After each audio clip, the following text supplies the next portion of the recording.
Phil and Susan Ershler. They became the first married couple to climb the highest peaks on each of the 7 continents. Before they met, Phil and Susan Ershler may have spent years climbing different mountains, but it wasn't until they got together this couple truly reached their peak. Easy at sea level. Everything's easy at sea level. My challenge always was, how does a non-climber mentally and physically prepare to climb Everest? I fell back on my business life. You can reach your impossible dream, whether that's personally or professionally. We did find there's a few rules that are very helpful along the way. Vision drives activity. If we can do one thing and it's just commit to that vision, then the right activity follows. One important lesson that we all have to learn is to adapt to our environment that we find ourselves in. How do you do that mentally? I never saw myself as a climber, but I needed to. And so I had to adapt to that environment. What I do is, well before I get there, I do a lot of visualization. So I keep a summit picture of Everest. I keep a picture of being on stage, being recognized for top performance at work, going to President's Club, whatever that happens to be, being the top CEO, you know, keeping that vision in mind. You've worked in the corporate world for more than 20 years. What lessons have you learned from mountain climbing that you can translate into success at the workplace? I really boil it all down to 3 Ps: project, prepare, persevere. So how do you do the impossible when you can't afford to fail? 3 essentials. Number 1 is project your future. Number 2 is prepare. And then number 3 is persevere. And by this point, I had been promoted to a director and had a $300 million objective. Now I had this dream. I wanted to take my team at work and become the top performing team in the entire company. And then on the personal side of my life, I wanted to climb Everest with Phil and finish this 7 summit dream. One big problem: you've got Everest in the way. 29,035 feet. You've got to climb up there where the 747s fly. My life came down to 2 quantifiable goals: 29,035 feet, top Everest, and a $300 million revenue objective. In my corporate life, the question was, how are you going to blow away $300 million? Just go out there and start selling? I don't think so. We always had to push back from the business and put a plan together. Sue and Phil Ershler returned from one of the most difficult challenges of their lives. That was reaching the top of Mount Everest. Congratulations, it's quite an achievement. Made history. I wrote 29,035 feet on a yellow sticky, and I put one on my computer at work, one on my computer at home. That number's high. When I wrote it down, I thought, that's impossible. But what I found was, by just looking at it over the course of months, every single day, it became doable in my mind. I can go there. Now, of course, we stole that right out of our business practices. First thing we did with the $300 million is post it so the entire organization could see it every day, every moment, because that was our vision. That's where we're going. And then also, for me, I had to write it in my business journal in front of my client notes, because to get some kind of time management with all we have coming at us, it's the only way I could figure it out. It's like, every morning of every workday, that's what we do. All activities associated with that $300 million, get rid of, outsource, delegate, find a great partner, whatever, but don't do the rest of that stuff. There's only one of us. But you must understand, Phil's always in great shape. Let alone keep up with him, I can never beat him in the mountains. So I thought, this might be my opportunity. I know. I wasn't going to hurt him. I just wanted to beat him. So we start walking. What I loved about it is, on that day, we truly became a team.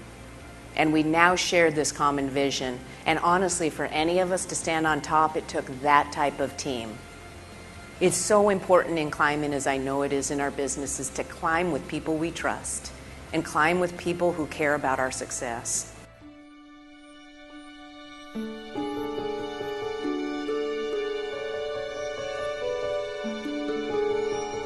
Over 60 8-foot ladders can be used to fix that entire ice fall. Sometimes 4 ladders can be lashed together to get us over those really wide ones.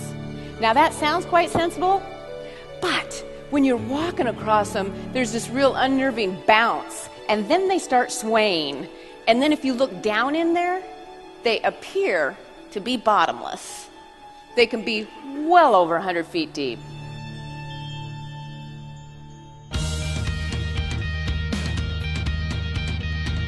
Breaking it down makes a difference. And then putting a plan together of all those manageable pieces.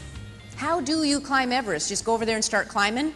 There actually is a well thought out, documented plan before you ever leave your country to go climb Everest. Here's our plan. We're going to start at base camp at 17,500 feet. We're going to climb up to Camp 1, almost 20,000 feet, spend a night.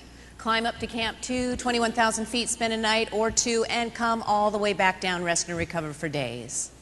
Then we're going to climb through those camps, spending nights, then climb on up to Camp 3, 24,000 feet. Come all the way back down, rest and recover for days. You spend a tremendous amount of time climbing up and down Mount Everest. That's what allows us to stand up there without passing out. Having a leadership element of that plan is critical as well. You know, when I think of us as leaders, as business owners, it is similar to what guides do in the mountains. As a guide, you've got to be excited about those people making the summit, not yourself. And you've also got to get those people to believe that they can push past those perceived boundaries, and also to guide from the front of the rope. You can't push a rope uphill. Whenever we reach top performance, there's a lot of other people who help get us there. There's Sherpas in every organization.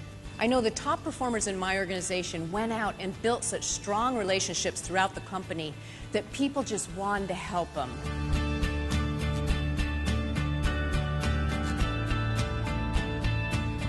I had a couple of great mentors at work that really helped me reach success. I am extremely fortunate to be married to my mentor and my hero and my guide. There were times on these climbs that I couldn't carry all the stuff in my pack. He took it in his every time. He'd help me keep my head in the game when I wanted to quit. I wanted to succeed for Phil, and Phil's the reason that I enjoyed so much success in the mountains.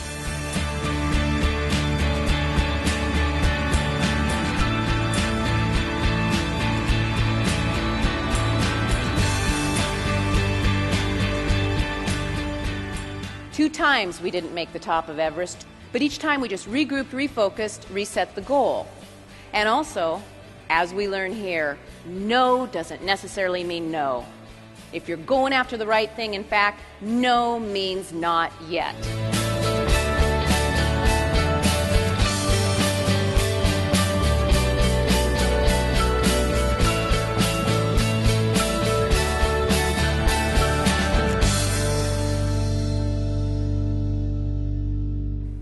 We are now going for the summit. And we have climbed on the mountain for over 2 months, climbing up and down this mountain, acclimatizing ourselves to the thinner air. And we're going for the summit. We're very excited because we have surpassed the balcony of where we turned around the year before. And then after many, many hours, we are finally in position to go for the summit. And, you know, we all have images in our minds of moments that are important to us, just as individuals. This is one of mine. Those beautiful, jagged Himalayas against the blue sky in the morning sun, and all that that represented. I'll never forget that image.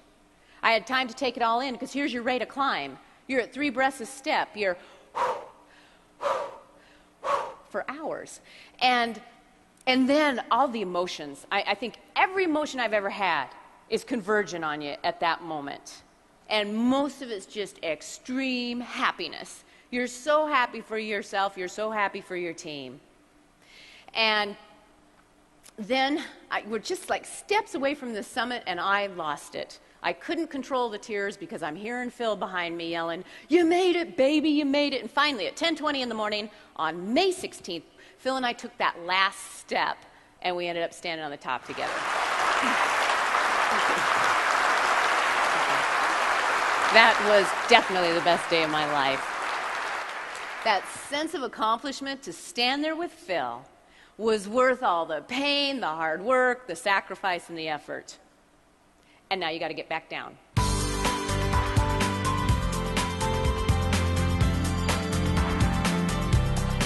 I wish you great success as you pursue your dreams. And remember, when you get to the top of your mountain, don't forget to celebrate, okay? Thank you very much. Thanks.